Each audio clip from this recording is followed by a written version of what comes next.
I used to use Craigslist a whole bunch, and I only ever had one weird or creepy thing happen to me.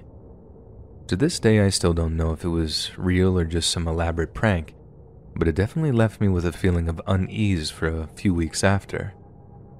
So I grew up here in Brighton Beach, Brooklyn, and my parents were fresh off the boat from Kazakhstan. I'll give you a minute to make the Borat joke I know you're dying to make, but once it's out of your system, understand that as Kazakhs growing up in Brighton Beach, I grew up hearing a wide variety of Slavic and Central Asian languages. I knew Kazakh from mom and dad. I learned a lot of Russian due to our neighbors. Heck, we even had a Uzbek landlord who lived on the ground floor, and my dad worked with a guy from Turkmenistan who used to sing me old Turkmen nursery rhymes. Needless to say, when it came to being a broke college student at NYU, and I heard people would pay for translation services on Craigslist, I was desperate enough to post an ad. I was surprised how many people needed translation work done, but it was mostly inquiries stemmed from the Russian to English ad I posted in Russian, and only a handful of emails or calls came from people wanting the reverse.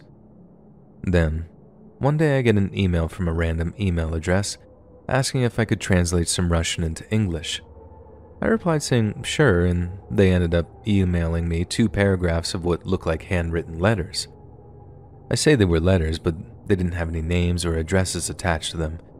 Maybe there was an address and the guy just didn't show me the envelope or whatever, but either way, I noticed something was wrong almost right away. First of all, the paper was filthy. I could barely make out the lettering, but the sender assured me that he'd pay for whatever I could translate. Secondly, although the letters or notes were written in Cyrillic characters, it most definitely wasn't Russian. I told the person it'd take me a few days to get the translation done, making up some lie about being busy with college, but really, I was asking around my neighbors to see if any of them recognized the language. Eventually, a neighbor of mine recognized that the language was Serbian.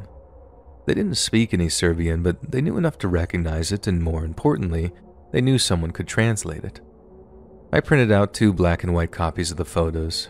The lettering was more pronounced that way, then headed over to this old Serbian guy's apartment on Neptune Avenue. The guy was super friendly at first, inviting me in and offering me tea. I accepted, offering him a little box of bundavara, which are Serbian pastries, in return, mainly as a thank you for doing the translation for me.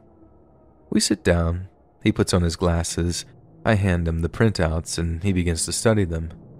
He stops at one point to point out the obvious, very difficult to read, but as he continues, his happy little expression fades and he begins to look very, very serious. I'm just sitting there, notebook and pen in hand, ready to jot down what the notes say, but the Serbian guy isn't saying anything. I have to actually press him for even just an idea of what the notes said, and at that point, he just looks up at me and says, "I don't know. I think it's something about the war." I assumed the war he was referring to were the series of conflicts in the former Yugoslavia. These were particularly cruel conflicts that often had an ethnic or religious slant to them, so as soon as he said that, I got a particularly bad feeling in my gut. When the guy had finally stopped reading, he looked at me from over his glasses and asked, "Where did you get this?" I was honest, and I told him I'd been sent it as part of a small translation business I ran through Craigslist. But who sent this? I had to tell him I didn't know. The email address was just a Hotmail account, some non-English word, and some numbers for a username, and it wasn't like I pressed my clients for any personal information. All I was interested in was their PayPal ID. The guy began shaking his head. "I don't like this," he said. "This is very bad. Very bad people sent you this, do you understand?" At that point, I was so desperate to know what the notes said that I was just about ready to strangle him, and in the politest way possible, I asked him to cut the nonsense and tell me what he'd read. I wrote all this down, and it's fragmented and the translation might not be the best, but here it goes. In a large house found near Bostahovin, all the phone lines have been cut. No other means of communication. Don't believe the commander if he says we're doing fine. We finished off everyone in Fajr. But everything since then, the situation has been worse and worse. It started after we marched into the hills near Brockovici. During the march, totally disappeared. We sent out a small patrol, but they too stopped answering their radios and we haven't heard from them since. Dragan thinks, afraid, but no one shows it. Found salvation when we came across the house. There were Turks inside and we took them outside. We had to cut off the girl's head to shut her up.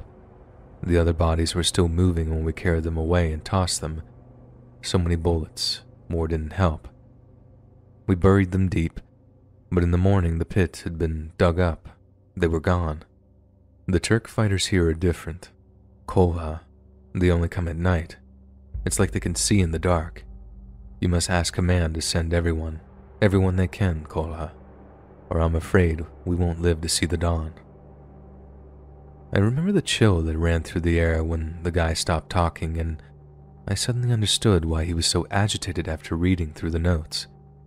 I thought he might be able to provide some insight into what he thought was happening to the author, but apart from a brief primer of the Yugoslav civil wars, he couldn't say much. What he did say was that the Turks the author was referring to were most likely probably Bosnian Muslims, as the Serb paramilitaries used Turk as a pejorative for them. But without any information on dates and units, it was almost impossible to discern who wrote the note, and when it was written. However, it's quite clear that it was written to a person named Kolya or Kolha. Maybe a relative of the author, or this Kolya person was looking for them years after the war. Maybe they weren't holding out hope of finding a live person either, and maybe one of them had crossed the Atlantic at some point since the early 90s, hence why it was me that got an email stemming from my Craigslist ad. These were all things that were running through my head at the time, and for the most part, the Serbian guy agreed, but he did have something to add before I left. Many bad things happened during the war, he said.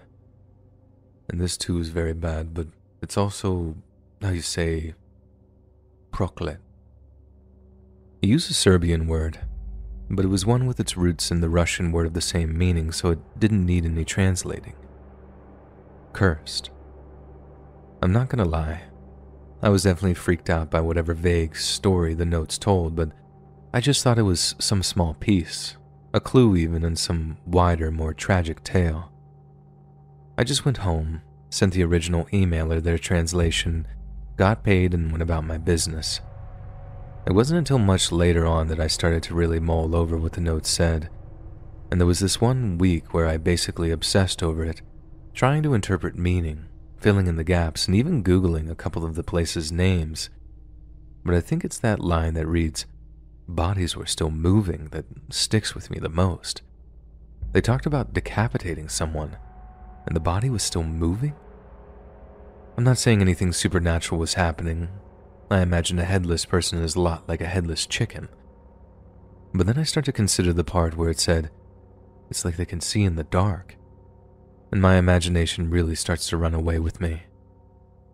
For quite a while, I'd have done almost anything to know what happened to the person who wrote those notes, but I think I'd be better off not knowing.